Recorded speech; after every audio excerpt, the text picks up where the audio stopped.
5. oktobra lani smo ob komercialnem lansiranju 5G omrežja ujeli skoraj zadnjo možnost, da smo se srečali z vami v živo. Tokrat smo si želeli, da bi ujeli prvo priložnost, da bi se ponovno srečali, ampak se nam žal tokrat ni išlo. Tako bo današnje srečanje potekalo s pomočjo digitalnih povezav, prek katerih sicer poteka velik del naših življenj v zadnjem letu. Na dobri internetni povezavi sicer temelji tudi IPTV. In v Telekomu Slovenije smo točno pred 2 letoma in 5 meseci predstavili popolnoma novo platformo Neo. V tem obdobju pa smo dosegli zelo pomemben mejnik. V teh dneh smo namreč v našem omrežju presegli število 100.000 vključenih smartboxov.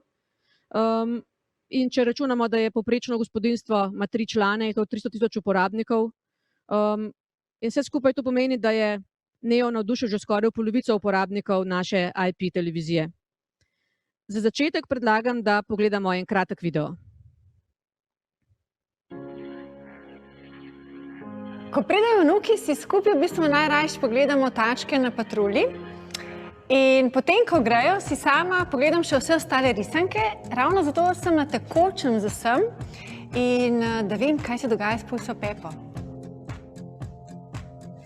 Recimo, da bi se lahko živo pogovarjali z Mašo in Medvedom. To bi bilo noro. YouTube, zato ker s pomočjo njega lahko zapojem največje glasbene hite in tako dobi v bistvu koncert kar cel blok. Zadnjič sem po Bohemian Rhapsody dobila celo aplavz iz balkonov. Recimo, da bi zapela komad iz filma in jo bi ga našel. Pa tudi, če bi ga zapel nekdo brez posluha. Šla sva ženo na sprehod in pri bližnjem sosedu zavoham žar in se spomnim, likalnik imam prižgan. Pogledam na aplikacijo in ga v zadnjem momentu izklopim. Ko smo že pri tem. Vse je pod kontrolo. Da bi bile rože na roboti in bi se kar same odpeljale do pipe in kar same zalile. Tako ziher naj poslušal od svoje, da ne skrbim zanje. Ja, vse je v glavi. Po prstih seveda, ne. Zdaj, če imam nik spočite možgane, mi ful sede odigrati kakšno strateško igro. Zvečer pa tudi paše biti kakšen Yoda ali pa Miki Miška, ne. Jaz v življenju nisem igral golfa, ampak jaz ga na Neo obvladam. Da bi se dodal en hud stol, ker medtem, ko bi ti vozil, recimo, pač, ne vem, voziš čez ovinke, tebe premetava, ti si čist noter, ne, pa še zmasirate na konc. Ja, zmasirate na konc. Moja najljubša funkcija je po mojem to, da imam vse lepo po kategorijah. Torej, najdem takoj vse. Sploh zaradi tega, ker moj mož je včasih zaspal na kavču že preden smo najdla film. Tako da smo zdaj že, lahko rečem, da prava maratonca, ampak filmska. V prihodnosti bi bilo res zanimivo, da bi mi lahko Neo v bistvu glede na mojo voljo predlagal, kaj si naj takrat ogledam, oziroma kaj mi takrat najbolj paše. To bi bilo res super. O platformi Neo in našem omrežju bodo danes spregovorili, pa bom šla kar po svoji desni. Matjaž Beričič, direktor IKT in storitev omrežja, Ajda Brlec, vodja programskih pravic v Telekomu Slovenije, Simon Slonšak, vodja razvoja poslovanja za množični trg in pa Matjaž Pogačnik, direktor dostopovnih omrežij. Tako da mi smo danes skupaj v studiu vsi in moram najprej povedati tudi, da smo se zjutraj vsi opravili uspešno testiranja, tako da si dovolimo biti. Voli me kurac, ste naredili testiranje. Simon, bom začela kar s tabo. Ob predstavitvi Nea, to pomeni, smo rekli 2 leti, 5 mesecev nazaj, smo predstavili novost glasovno upravljanje. Takrat je bilo nekaj dilem, a bojo to Slovenci sprejeli ali ne, a smo Slovenci za take tehnološke premike v glavi in v uporabniških navadah ali ne, pa se zdaj izkazuje, da so bili te dvomi odveč, ne? Kakšne so te izkušnje, kaj se je dogajalo v teh 2 letih, 5 mesecih? Ja, bom tako rekel, da je kar dolga doba. Vsi smo imeli ob lansiranju platforme malo, bom rekel, zadržkov, ko v bistvu dve velike stvari, ki smo se odločili, da jih ponudimo uporabnikom, je bilo na eni strani glasovno upravljanje, na drugi strani pa totalno spremenjen delinec. In delinec je danes brez tipk, brez tistih klasične številčnice od 0 do 9, kar mogoče je zelo zanimivo, da več kot 95% uporabnikov uporablja tacga delinca, kljub temu, da imamo opcijo delinca z številkami. Po drugi strani je pa nas zelo veselino, da nas uporabniki prepoznajo kot inovativno platformo, da nam pripoznajo glasovno upravljanje, se pravi, da več kot 90% uporabnikov prepozna platformo po glasovnem upravljanju, vsebinah vse na enem mestu, in tudi smart home. Se pravi, da smo dejansko v tem času dosegli tisto, kar smo si zadali, da klasično IPTV platformo oziroma klasično televizijsko izkušnjo obogatimo z vsemi novimi storitvami, predvsem vsebinami na enem mestu, smart homeom, igrami, ki so prišle, se pravi, da je to več kot sama televizija.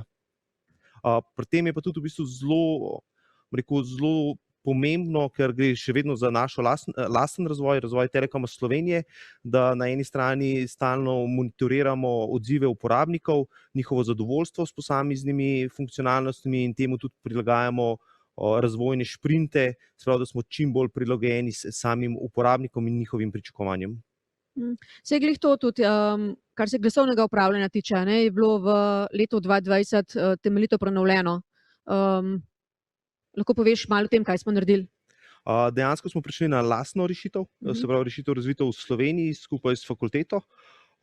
Kje je tista ključna prednost, ki smo jo dosegli v primerjavi s prejšnjo rešitvijo, je, da je dejansko rešitev prilagojena primarno za slovenski jezik.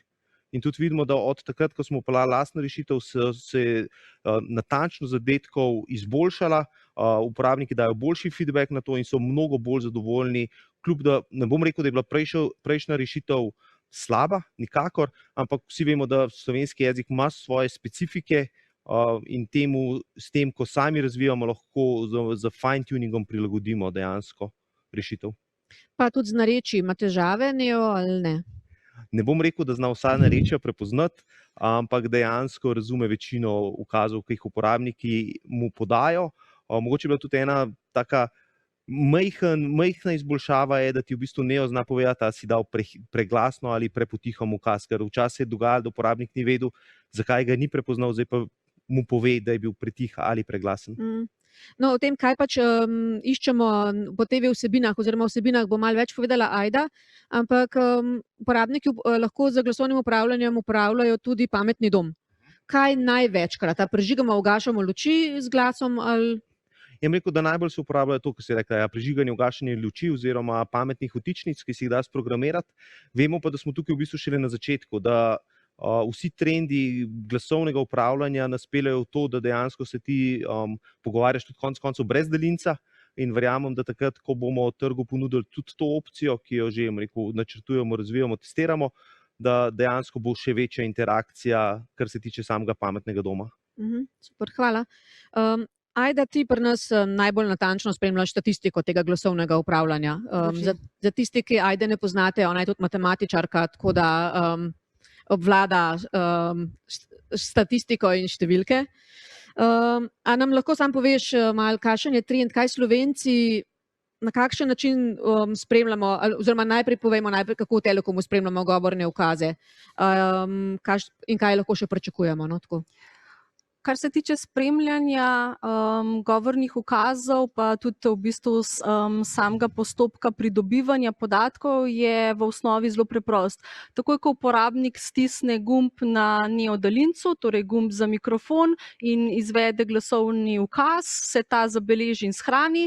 Tudi vsak uporabnik lahko kadarkoli z hitrim pritiskom na omenjeni gumb pride do podatka, kateri so bili njegovi zadnjih 10 uporabljenih glasovnih ukazov, ter kateri glasovni ukazi so najbolj uporabljeni v tem trenutku oziroma najbolj zaželeni med uporabniki Telekoma Slovenije. Podatki se nato v anonimizirani obliki pošljajo v sistem za statistično obdelavo, kar pomeni, da dejansko nimamo podatkov o glasovnih ukazih na uporabnika natančno, spremljamo pa kumulativne podatke. Imamo zelo natančne statistike o tem, kdaj se glasovni ukazi uporabljajo, kolikokrat se uporabljajo, ter seveda kaj se od teh glasovnih ukazov uporablja.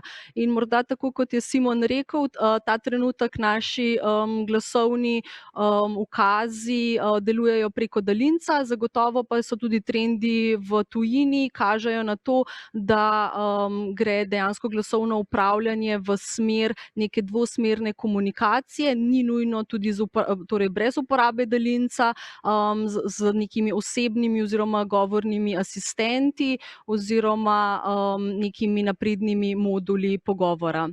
Kar se tiče, ko si omenila, kaj se najbolj išče, tako v tujini kot tudi v Sloveniji, tudi pri nas vidimo te rezultate, je glasovno upravljanje v porastu. Praktično vsak mesec v zadnjem času že beležimo rekorde, kar se tiče števila glasovnih ukazov.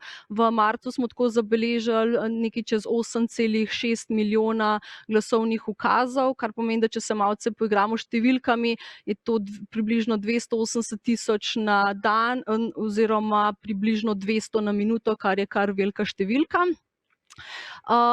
Dejansko tudi poleg tega, da raste število glasovnih ukazov, raste tudi število različnih glasovnih ukazov. V marcu smo torej med 8,6 milijona zabeležili kar 185,000 različnih glasovnih ukazov. Med ciljno populacijo, kdo najbolj uporablja, predvsem na poizvedbe, lahko rečemo, da je to mlajša populacija, verjetno so tudi oni bolj dojemljivi za neke novosti, ki pač prihajajo vedno na trg. Saj med v bistvu top 10 najbolj iskanimi poizvedbami so vedno neke risanke, otroški kanali ter mladinske vsebine. Drugače pa, če mogoče razdelimo teh 8,6 milijona v neke deleže, približno polovica od tega so glasovni ukazi za ime programa, kar pomeni, da pač uporabnik reče Planet TV, Fox, Discovery in podobno. 40% predstavljajo dejansko konkretne vsebinske zahteve, torej bodisi uporabniki iščejo določen film, serijo, igralca, iščejo aplikacije, videoteke in podobno. 5% se nanaša na v bistvu glasovni ukaz glede števila programskega mesta, torej določeni uporabniki vejo, kje imajo kanal, ki ga iščejo, izrečejo številko 5 in pač dobijo kanal, ki se tam na tistem programskem mestu nahaja.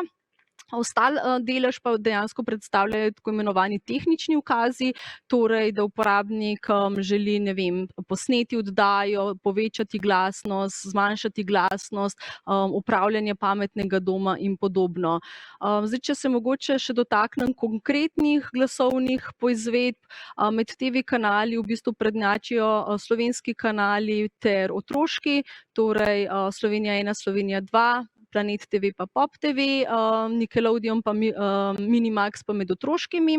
Dejansko uporabniki zelo veliko iščejo tudi radijske postaje, mi imamo jih čez 100 v programski shemi. Med konkretnimi vsebinami, tako kot sem prej rekla, glede na to, da so verjetno otroci oziroma mlajša populacija najbolj pogosta ciljna skupina, sta na prvih 2 mestih 2 risanki, in sicer Pujsa Pepa ter Tačke na patrulji. Vse ostali filmi pa serije pa v bistvu zavisijo dejansko od pač sezone oziroma od trenutka, ko so v bistvu vsebine na sporedu. In med igralci je daleč najbolj popularen Brad Pitt.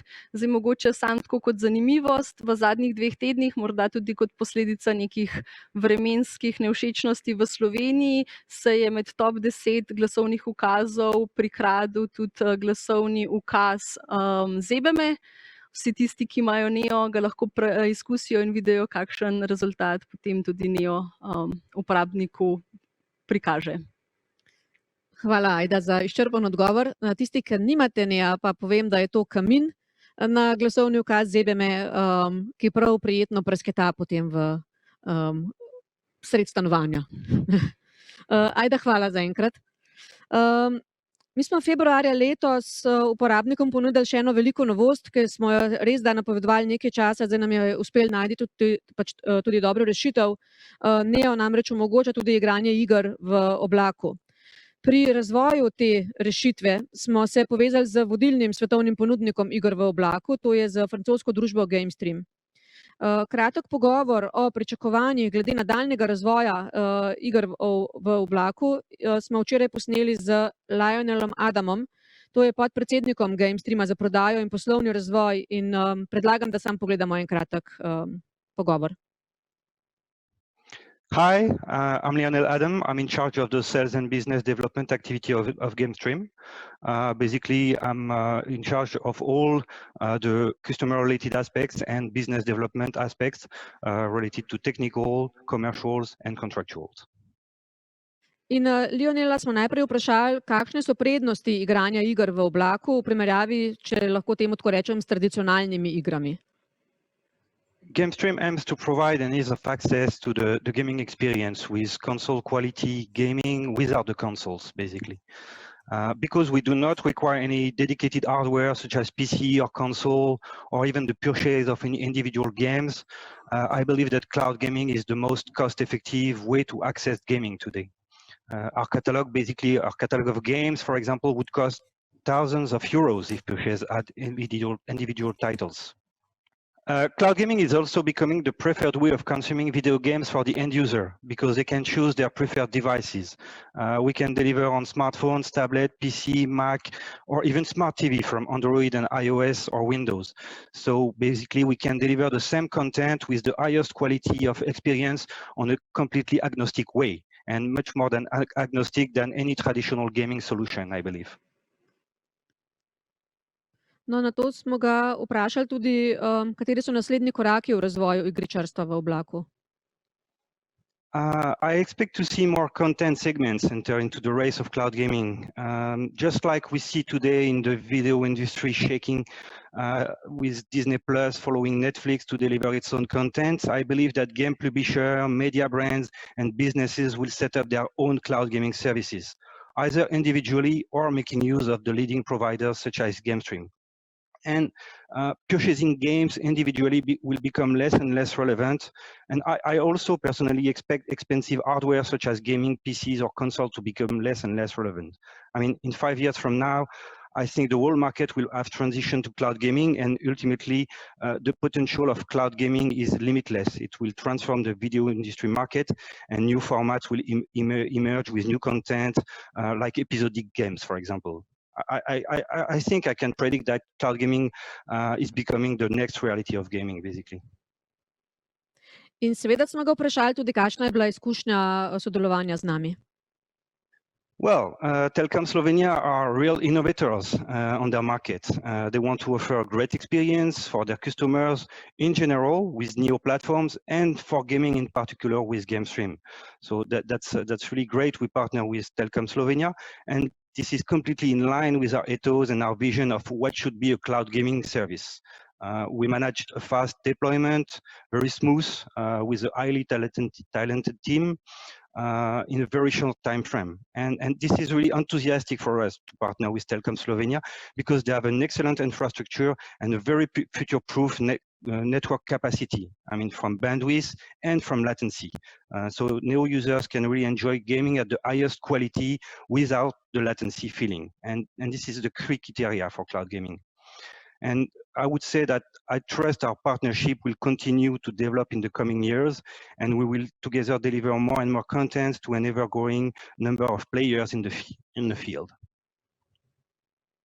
No, ta pogovor smo včeraj posneli, zato ste verjetno tudi sami videli, da je relativno težko razumeti francosko angleščino, da smo pač podnaslovili, da lažje sledimo. Drugače pa v GameStreamu, če bi kateregakoli novinarja zanimali kakršenkoli pogovor dodaten o trendih na področju iger v oblaku, v pričakovanjih, tako so zelo odprti za kakršnekoli intervjuje ali kakorkoli, samo javite se. Tako da, Simon, grem spet nate, da se navežem na igre. Tudi uporabniški vmesnik je zasnovan tako, da tudi igre lahko uporabniki iščejo z glasom. Zdaj, koliko pomemben je ta razvojni korak, ki smo ga pač naredili s tem, da smo uporabnikom ponudili tudi igranje iger v oblaku in pa za kakšne igre tukaj gre? Jaz mislim, da je to dejansko neka velika dodana vrednost, ki jo danes prinaša Neo na slovensko tržišče. Vemo, da tudi veliki globalni igralci od Googla do Electronic Artsa, vsi se počasi premikajo proti cloud gamingu, kar je bilo pa nam in tudi v bistvu iz tehničnega stališča največji zalogaj narediti, je pa pripeljati se pravi na platformo, se pravi, da to ni zdaj na nekem računalniku, ampak dejansko v dnevni sobi lahko igraš igrice, zintegrirane. Tisti, ki so že probali, novinarji vejo, da super dela stvar in dejansko tudi feedbacki od prvih uporabnikov so dejansko navdušujoči. No? In to je res nekaj, kar smo se zelo dolgo časa trudili, da smo pripeljali in smo zelo, zelo ponosni na to inovacijo. Vse tukaj je to treba povedati, da ne ustvarjamo prevelikih pričakovanj, to je pač ciljna skupina, so družine, a ne, da to pač za profesionalne ali kakorkoli temu rečem, igričarje pa verjetno pač to ni, ne? V tem trenutku ne. Je treba tudi vedeti, da tudi igrice so prilagojeni družinski rabi, tudi danes razvijalci igric tistih najboljših naslovov še ne bojo dali na cloud gaminge, ampak tako kot je lepo že gospod Lionel povedal, tudi če pogledamo par let nazaj, pa 10 let nazaj, če povlečemo neko paralelo, kako se je razvijal SWOT servisi na svetu, na našem tržišču je bil HBO prvi tisti, ki je pripeljal SWOT in je nakazoval, kam bo šel.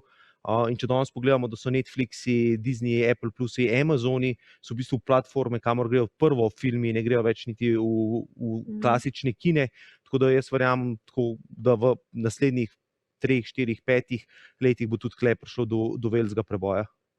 Ja, to je tudi Lionel napovedal, ja. Kakšni so pa naši načrti? Zdaj smo pač Neo igre lansirala je že prezgodaj, da govorimo še kakšne, komi smo lansirali, pa že kakšne imamo plane za naprej?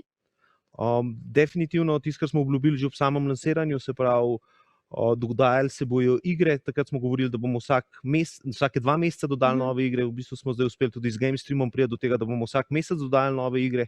Tako da računamo, da do konca leta bo številka okrog 100 ali več iger v samem katalogu. Zelo pomembno je to, kar se je prej Ajda navezala na statistiko, se pravi spremljanje statistik iger, kaj se igra dejansko in uporabnikom probati ponuditi čim več tistih iger, ki so njim všeč. Definitivno je pa ena stvar, ki jo lahko danes že napovemo, ne bi pa čisto v časovnih oknih govoril, da vemo, da bomo igre prej kot se je pripeljali tudi na mobilne telefone. Ajda, zdaj, ja, ko smo lansirali Neo igre, smo imeli 50 iger, zdajle jih imamo 59. Katere so najbolj priljubljene? Kaj uporabniki najbolj igrajo v teh prvih 2 mesecih? Drži, pač izpolnjujemo dejansko zavezo, ki smo jo dali uporabnikom na začetku, tako kot je že Simon omenil.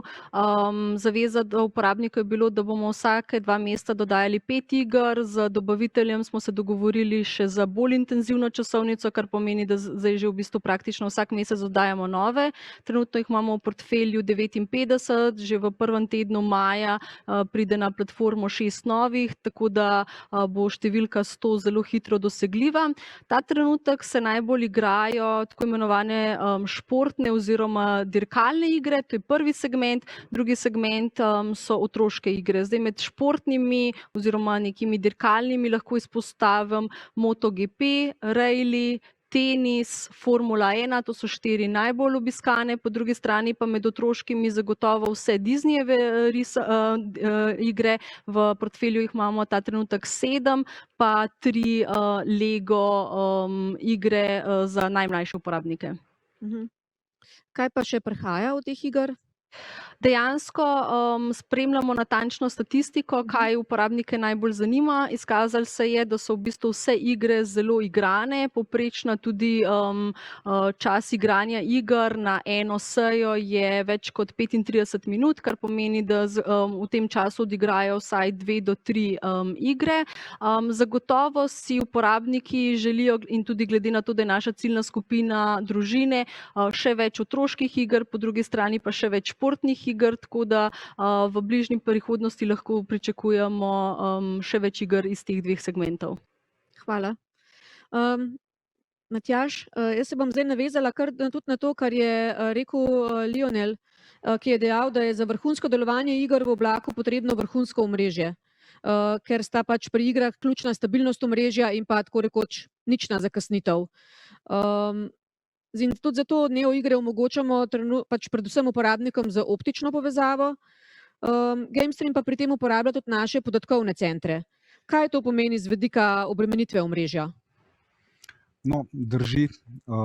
Vrhunsko omrežje je nujno potreben pogoj za vrhunsko uporabniško izkušnjo. Da dopolnim, se pravi, poleg praktično minimalne zakasnitve in zanesljivost je izredno pomembna tudi hitrost podatkov, prenosa podatkov. In tukaj imajo optična omrežja teoretično gledano skoraj neomejeno kapaciteto.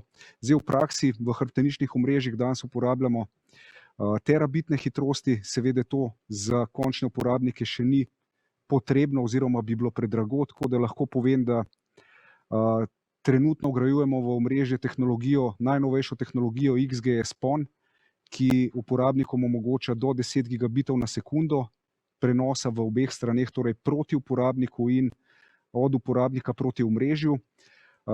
Skratka, igre zahtevajo bistveno manj, tako da iz stališča obremenitve omrežja ne predstavljajo neke težave, nekega problema. Je pa seveda za vrhunsko igralno izkušnjo ne zadošča samo vrhunsko omrežje, potrebni so tudi vrhunski podatkovni centri.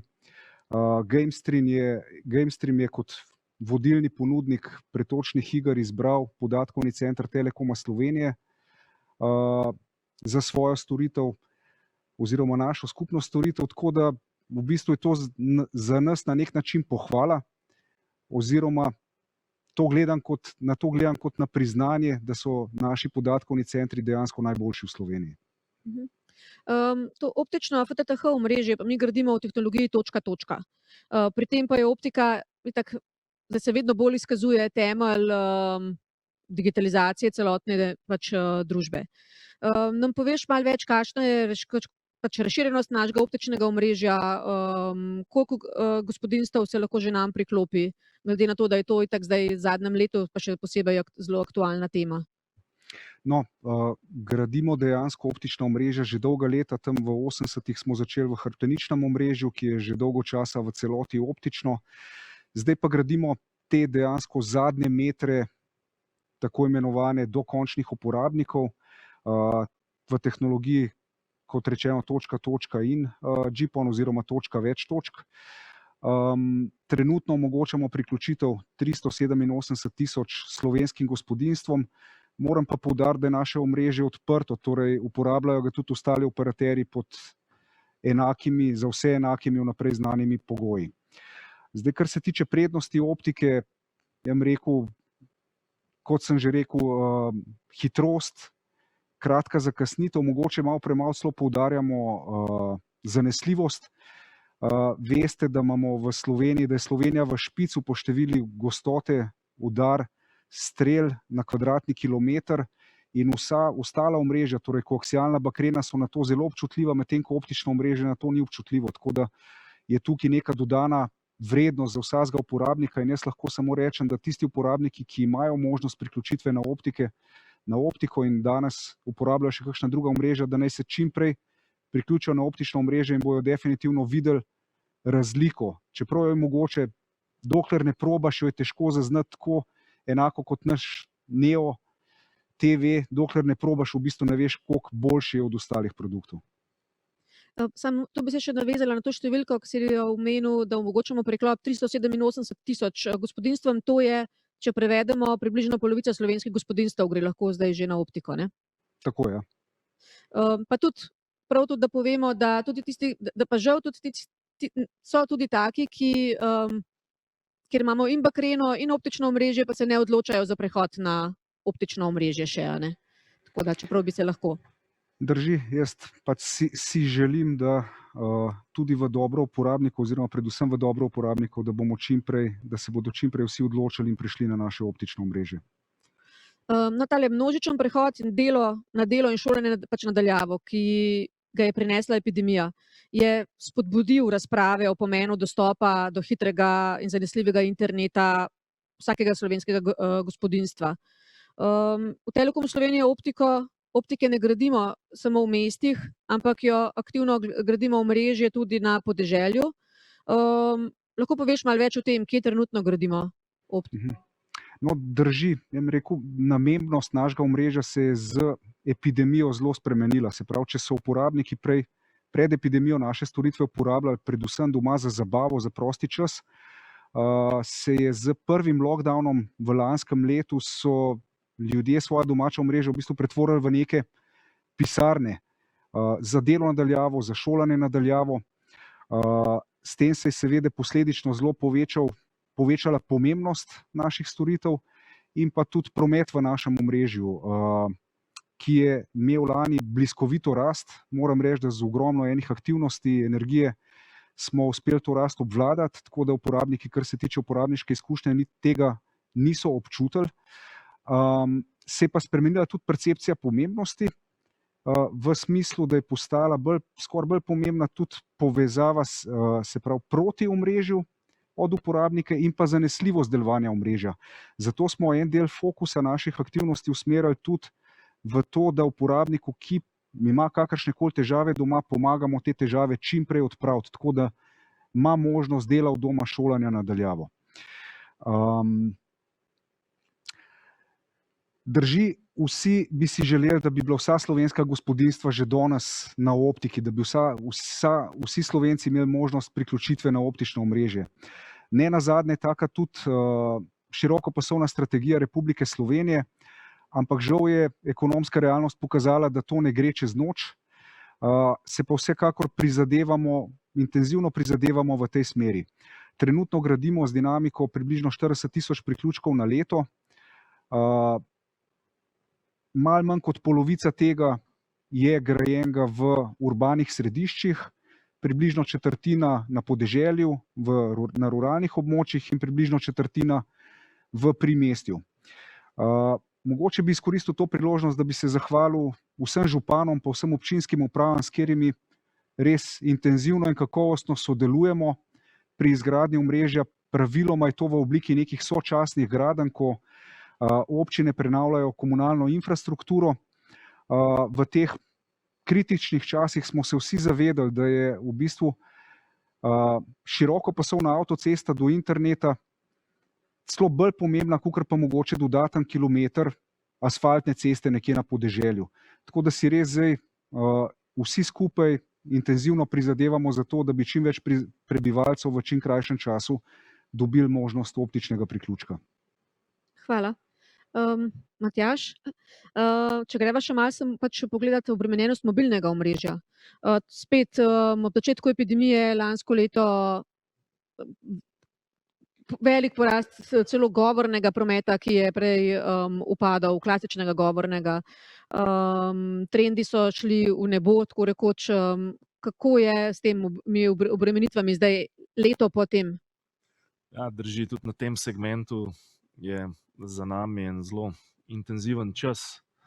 Je pa dejstvo, da ne glede na vzorce uporabe naših storitev, ki jih je pandemija spremenila, smo soočeni z nenehno rastjo prometa v mobilnih omrežjih, predvsem podatkovnega in seveda tudi potrebe po vse večjih hitrostih prenosa, tako da ta naravna rast je bila, načrtovana je bila pred nami, vmes smo imeli dejansko skokovito rast, ki smo jo uspeli obvladati, zahvaljujoč res skalabilnosti našega omrežja in premišljenim investicijam vanj. Situacija je zelo sovpadala z ukrepi na državnem nivoju v vseh pogledih in Telekom Slovenije je tukaj bil izredno proaktiven na vseh področjih, tako da smo definitivno uspeli z kopico ukrepov, kot je že kolega povedal, predvsem zagotoviti najboljšo možno uporabniško izkušnjo. In dan današnji, ne glede na vse, količina prometa v bitih, bajtih, približno 40-50% že nad predkoronskim nivojem. In ta trend se bo definitivno nadaljeval in tudi zaradi tega bomo mi nadaljevali z razvojem našega omrežja. recimo, kdaj pa je obremenitev, pač včasih se je bilo zelo jasno, ne, obremenitev omrežja je bila večja zvečer, ko so ljudje, ali pa popoldan, ko so ljudje prišli domov, zvečer gledali televizijo. Potem se je pa to z delom, šolanjem nadaljavo porazdelili čez cel dan. Zdaj šola recimo poteka spet v živo. Kako je zdaj s tem obremenitvami? Je še vedno zvečer tak pik obremenitve omrežja? Ali? Še vedno. Ta vzorec se delno spreminja, vendar kot rečeno omrežje zaradi svoje skalabilnosti in fleksibilnosti brez izrazitih težav sledi tem spremembam. Bi pa želel poudariti, da je izjemnega pomena naše omrežje in naša pač infrastruktura in podatkovni centri in aplikacije in informacijska podpora za številna mala, srednja in velika slovenska podjetja. In to seveda precej vpliva tudi na prometne obremenitve mobilnega in fiksnega omrežja, ki seveda služijo oziroma omrežje služi tako poslovni kot zasebni rabi. Se je pa seveda način dela in življenja v tem obdobju spremenil. Vsi pa seveda upamo, da se bojo vsaj vzorci življenja in posledično tudi uporabe čim prej vrnili v neko normalno stanje, kot smo ga poznali pred to pandemijo. Vedno več ljudi uporablja ogled nazaj. Kako se to odraža na obremenjenosti omrežja? Mogoče moram poudariti, da je predvsem fiksno omrežje Telekoma Slovenije v tem agregacijskem in dostopovnem delu praktično v svoji kompleksnosti in kapaciteti pravzaprav narejeno za to ključno storitev IPTV-ja, ogled nazaj in video na zahteve in zdaj cloud gaming definitivno terjajo izjemno zmogljivo omrežje na tem segmentu in takšno naše omrežje je. In zaradi tega tudi ves čas vanj premišljeno investiramo in krepimo njegove zmogljivosti. Dinamika je tukaj izjemna, zelo hiter razvoj. Kar se tiče ogleda nazaj in videa na zahtevo, smo bili priča v zadnjih 2 letih več kot podvojitvi tovrstnega prometa in iz očitnih razlogov in zaradi vse bolj zanimivih vsebin in aplikacij bo trend po našem mnenju tukaj šel enako tudi naprej. No, ob komercialni predstavitvi 5G omrežja, ki sem ga tudi omenila na začetku, smo uporabnike pozvali, da naj naše omrežje neomejeno preizkušajo z aplikacijo Speedtest. Naknadno je možno tudi brezplačno testiranje z aplikacijo Akos NetTest. To smo naredili zato, ker verjamemo v svoje omrežje in v teh dneh lahko rečemo, da smo veseli, da je družba OpenSignal, ki predstavlja neodvisen globalni standard za kakovost mobilnega omrežja in ki kakovost omrežja meri na podlagi dejanske uporabniške izkušnje, ne prek aplikacij, prvič objavila tudi za rezultate kakovosti omrežja za Slovenijo. In naše omrežje je bilo najboljše v vseh 7 kategorijah, ki so video izkušnja, igranje iger, uporaba govornih aplikacij, hitrost od uporabnika do uporabnika, 4G dostopnost, 4G pokritost. Rezultate smo tudi objavili, lahko jih zdaj vidijo tudi novinarji, to je rezultati, ki so objavljeni na spletni strani tudi OpenSignala, pa bi samo malo pokomentirali tole še. Ja, OpenSignal je oziroma njihova poročila so ena od tovrstnih poročil globalnih. Bom rekel, vesel sem, da je tudi Slovenija končno prišla na vrsto. Njihova metodologija je celovita. Bom pa samo to rekel, da pritrjuje oziroma potrjuje temu, kar tudi sami vemo, bodisi iz naših lastnih intenzivnih meritev delovanja omrežij v Sloveniji, kakor tudi iz ostalih podobnih celovitih poročil ali raziskav, da potrjuje torej ta raziskava, da smo prvi vodilni, najboljši v vseh teh ključnih kategorijah, ki so res ključne za dejansko uporabniško izkušnjo. Dejstvo je, da preko 1 200 000 slovenskih uporabnikov mobilnih uporablja naše mobilno omrežje, naše storitve in mi bomo naredili vse, da bo tudi v prihodnosti to omrežje prva izbira z vidika kakovosti in tudi varnosti. Hvala. Simon, začeli smo z Neotom, pa bi še počasi zaključili z Neotom in to s prihodnostjo. Skratka, kaj je to, kar še pripravljamo, kaj še razvijamo, s čim bomo uporabnike razveselili? Definitivno bi rekel, da je fokus razvoja v letošnjem letu je sam mobile first pristop. Vemo, da se uporabniki spreminjajo, da to, kar sta tudi in Matjaž povedala, vedno več je te on-demand uporabe, tako da bomo dejansko v kratkem, bom rekel še v tem kvartalu, uporabnikom ponudili popolnoma prenovljeno mobilno in spletno aplikacijo Neo. Uporabnikom bomo tudi ponudili skoraj popolno shemo, se pravi vse kanale, ki jih imajo danes na Neotu oziroma v domačem okolju, bodo lahko gledali na mobilni spletni aplikaciji kadarkoli in kjerkoli. Razširili bomo še dostop do ogleda nazaj na kanalih, do snemanja. In tudi mogoče ena taka novost, ki se navezuje še na uporabnike, je verižno snemanje. Vsi vemo, da najdeš neko super serijo na Neu in a je to dokumentarca, je igrana serija in bi še kakšen del pogledal in dejansko, da imaš možnost, da boš stisnil, pa rekel, posnemi vse in bo Neo poskrbel, da bo vsakič, ko bo nov del prišel, bil posneta. In v bistvu en sklop, ki ga bomo tudi še posebej razvijali, je uredniško priporočanje vsebin. Vemo, da ni dovolj se zanesti samo na algoritme, na strojno inteligenco, ampak dejansko uporabnikom priporočati vsebine in še olajšati ta dostop do vsebin. Se pravi, da bomo še bolj tisto našo obljubo, ki smo jo dali že na začetku, da je Neo je platforma za pametno življenje in imaš vse na enem mestu. No, to bo še večji fokus na tem. Tako da lahko nekako zaključimo, da se spremljanje ali pa upravljanje vsebin v slovenskih domovih, uporabniška izkušnja se spreminja. Definitivno se spreminja. Tudi po vseh raziskavah, ki jih periodično delamo, vidimo, da so uporabniki se navadili na to, se pravi vse vsebine na enem mestu, in kar nas zelo veseli je, da vedno več poudarka dajo samim vsebinam. Se pravi, da se uporabniki uporabljajo, sem gledal vsebino in ne sem gledal kanal. Ker dejansko danes v shemi je več kot 300 kanalov, 70% jih ima vsaj ogled nazaj, tako da dejansko uporabnik ima enormno knjižnico, ki je nekajkrat večja, kot je vse na Netflixu, ampak rabiš pravi vmesnik, se pravi pravi interfejs, ki ti pomaga najti vse te vsebine. Hvala. Evo, to smo mi pripravili z naše strani, tako da jaz verjamem, da je kakšno novinarsko vprašanje, pa ga bomo spustili čez, kar vprašajte.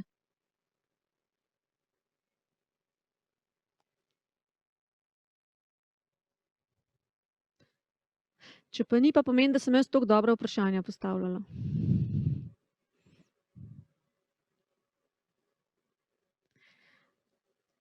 Če ni vprašanj, kadarkoli smo vam na voljo po telefonu ali pa po mailu, ali pa, kot sem pač omenila, predstavnik GameStreama za kakršenkoli pogovor o tem, kaj se dogaja na področju razvoja iger v oblaku. Tako da jaz se vam vsem zahvaljujem za današnjo pozornost. Porabili smo 45 minut, je to verjetno tudi ravno pravšen čas, tako da predvsem pa si želimo in upamo, da se čim prej srečamo ponovno v živo. Hvala lepa.